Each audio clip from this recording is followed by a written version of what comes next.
Now, in order to make this measure correct, we need to put some tied notes in here. On the third string over the second beat, we will need another 0. With the stem pointing upwards, use the A key. And above the fourth beat, we will need another 3. Also, 3 of these notes need to be 8th notes. So we can take our cursor and highlight these 3 notes, change them to 8th notes. And of course, the tied notes, which will be this one, we want to tie it with the L key. And this one, we want to do the same with the L key. We also have an unwanted stem in our notation. In our bass note, we have the stem pointing down, and we also have the stem pointing upwards. In order to fix this, we want to click anywhere in the measure below the note and go to the X on our keyboard and click it. And we've gotten rid of that unwanted stem. The last thing we need to do to correct this measure is to turn this quarter note into a dotted quarter note. So we click on the 3 and we hit the dot. Now this measure is notationally correct.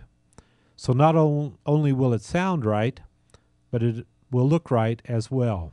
Let's play that.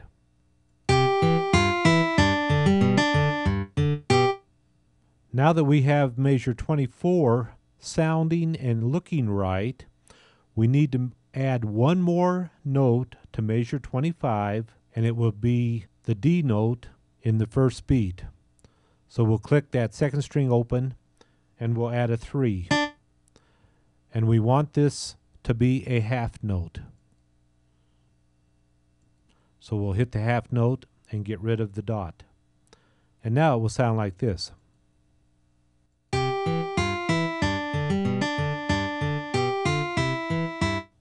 There, we put a little variety into our playing, and it doesn't sound as mechanical anymore. Now let's do something a little bit different. Let's go over to measure 26, hit this first note. What we're going to do here for variety's sake is that instead of playing this E note on the first beat, let's play it on the second beat. We'll put our E note in here. And we'll come back to the first beat and we're going to delete it. Now, if we're going to delete this note, and if we don't want the note from the last measure to ring all the way through, we're going to want a little bit of silence here, and we're going to need to put a rest. The way we put a rest in is we decide the value of the rest, which will be a quarter note. Come up here and click quarter note, go down to our notepad key and hit the period. And you see we have put a rest into this measure. Now this rest is normally inserted right into the middle of the measure, but the rest has to do with the melody. So if we go to our numbers pad and hit the plus sign, each time we hit the plus sign, you see that rest climbs up. So it's in line with our melody notes. Now we have put a rest in our measure. Let's also anticipate this D note at the end of our measure.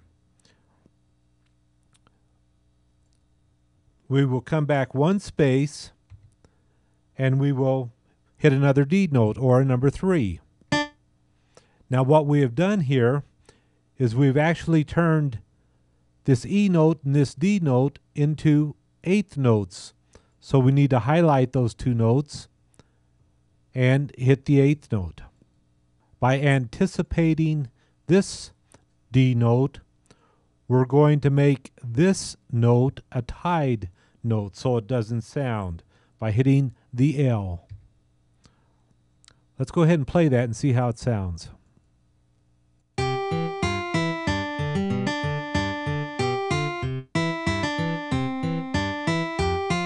That sounds pretty good. This lesson has been a very important lesson in making our music more human and less computer generated. There's a lot of things we covered in this lesson, and I'm going to assume that you're going to have to go back over this lesson many times before you catch on to it. If you're like me, that's what it's going to take. Before we leave this lesson, let us review the shortcuts on the keyboard that we use to correct our notation. If we want the note stem to point upwards, then we place our cursor on the note or series of notes in question and hit the A key. Likewise, for the stem to point downward, we use the Z key. If we have an unwanted stem in our notation, we place our cursor on any empty tab line above or below the stem in question and hit the X key. This function will be explained in more detail in the next series of Arrange It. If we want to tie our notes to a previous note, we place our cursor on that second note or series of notes and hit the L key.